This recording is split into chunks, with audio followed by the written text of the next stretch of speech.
Assalamu alaikum wa rahmatullahi wa barakatuh. Good morning to everyone. How are you all doing today? That's really wonderful.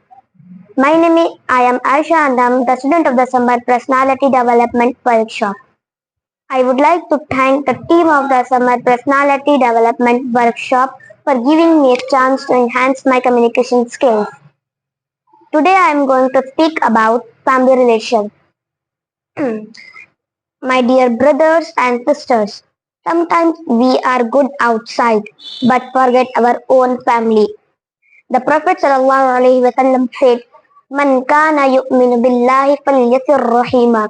This means whoever believes in Allah should maintain family ties. So respect your parents, love your siblings and stay connected with relatives. This is the part of our faith. I conclude my speech thanking you all for listening to me patiently. Thank you so much and have a nice day. Jazakumullahu khairan.